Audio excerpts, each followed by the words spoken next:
Compendio del Catecismo de la Iglesia Católica. Los mandamientos seguida. Pregunta 434. Maestro, ¿qué he de hacer de bueno para conseguir la vida eterna? Mateo 19:16. Al joven que le pregunta, Maestro, ¿qué he de hacer de bueno para conseguir la vida eterna? Jesús responde, si quieres entrar en la vida, guarda los mandamientos. Y después añade, ven y sígueme. Seguir a Jesús implica cumplir los mandamientos. La ley no es abolida. Por el contrario, el hombre es invitado a encontrarla en la persona del Divino Maestro que la realiza perfectamente en sí mismo, revela su pleno significado y atestigua su perenidad. ¿Cómo interpreta Jesús la ley? Jesús interpreta la ley a la luz del doble y único mandamiento de la caridad, que es su plenitud. Amarás al Señor tu Dios con todo tu corazón, con toda tu alma y con toda tu mente. Este es el mayor y primer mandamiento. El segundo es semejante a este. Amarás a tu prójimo como a ti mismo. De estos dos mandamientos penden toda la ley y los profetas. Mateo 22, versículo 37 a 40. ¿Qué significa decálogo? Decálogo significa las 10 palabras que recogen la ley dada por Dios al pueblo de Israel durante la alianza hecha por medio de Moisés. Éxodo 34, 28. El decálogo, al presentar los mandamientos del amor a Dios, los 3 primeros, y al prójimo, los otros 7, traza, para el pueblo elegido y para cada uno en particular, el camino de una vida liberada de la esclavitud del pecado. ¿Cuál es el vínculo del decálogo con la alianza? El decálogo se comprende a la luz de la alianza en la que Dios se revela, dando a conocer su voluntad. Al guardar los mandamientos, el pueblo expresa su pertenencia a Dios y responde con gratitud a su iniciativa de amor. ¿Qué importancia da la Iglesia al decálogo? Fiel a la Escritura y siguiendo el ejemplo de Jesús, la Iglesia ha reconocido en el decálogo una importancia y un significado fundamentales. Los cristianos están obligados a observarlo. ¿Por qué el decálogo constituye una unidad orgánica? Los 10 mandamientos que constituyen un todo orgánico e indisociable, porque cada mandamiento remite a los demás y a todo el decálogo. Por tanto, transgredir un mandamiento es como quebrantar toda la ley.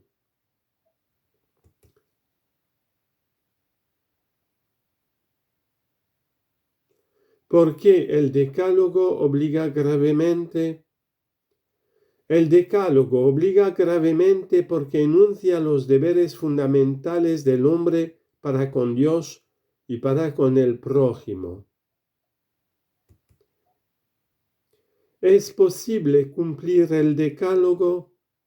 Sí, es posible cumplir el decálogo porque Cristo, sin el cual nada podemos hacer, nos hace capaces de ello con el don del Espíritu Santo y de la gracia. Capítulo 1. Amarás al Señor tu Dios con todo tu corazón, con toda tu alma y con todas tus fuerzas. Primer mandamiento: yo soy el Señor tu Dios. Amarás a Dios sobre todas las cosas. ¿Qué implica la afirmación de Dios, yo soy el Señor tu Dios? Éxodo 20:20.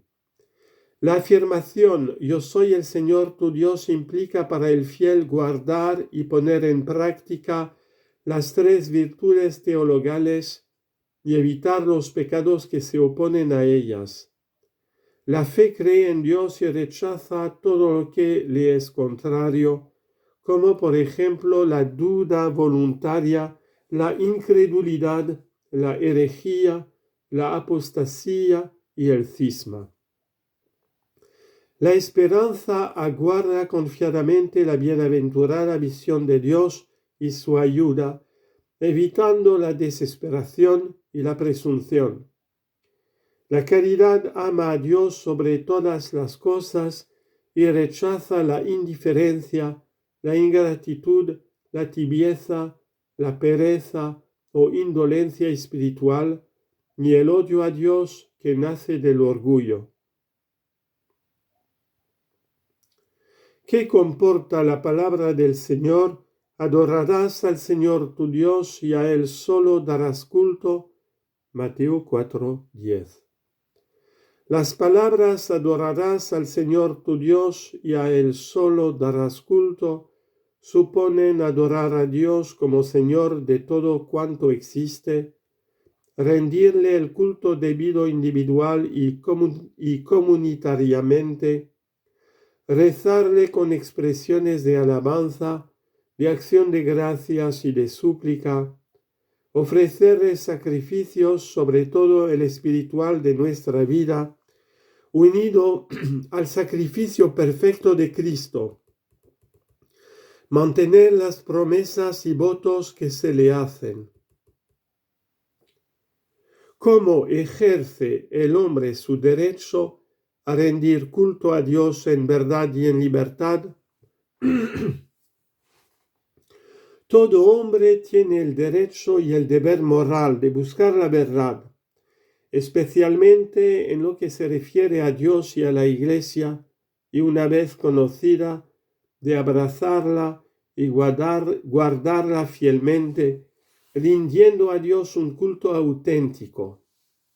Al mismo tiempo, la dignidad de la persona humana requiere que, en materia religiosa, nadie sea forzado a orar contra su conciencia, ni impedido a actuar de acuerdo con la propia conciencia, tanto pública como privadamente, en forma individual o asociada, dentro de los justos límites del orden público.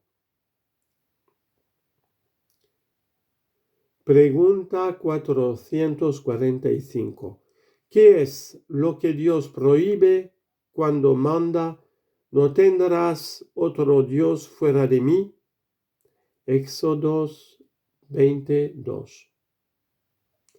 Con el mandamiento "no tendrás otro Dios fuera de mí" se prohíbe el politeísmo y la idolatría que diviniza a una criatura, el poder, el dinero, incluso al demonio. La superstición, que es una desviación del culto debido al Dios verdadero y que se expresa también bajo las formas de adivinación, magia, brujería y espiritismo. La irreligión, que se manifiesta en tentar a Dios con palabras o hechos, en el sacrilegio que profana a las personas y las cosas sagradas, sobre todo la Eucaristía, en la simonía, que intenta comprar o vender realidades espirituales, el ateísmo, que rechaza la existencia de Dios, apoyándose frecuentemente en una falsa concepción de la autonomía humana. El agnosticismo, según el cual nada se puede saber sobre Dios y que abarca el indiferentismo y el ateísmo práctico. Pregunta 446. El mandato de Dios: no te harás escultura alguna, Éxodo 23. Prohíbe el culto a las imágenes. En el Antiguo Testamento el mandato "no te harás escultura alguna" prohibía representar a Dios absolutamente trascendente. A partir de la encarnación del Verbo, el culto cristiano a las sagradas imágenes está justificado, como afirma el Segundo Concilio de Nicea del año 787, porque se fundamenta en el misterio del Hijo de Dios hecho hombre, en el cual el Dios trascendente se hace visible. No se trata de una adoración de la imagen, sino de una veneración de quien en ella se representa: Cristo, la Virgen, los ángeles y los santos.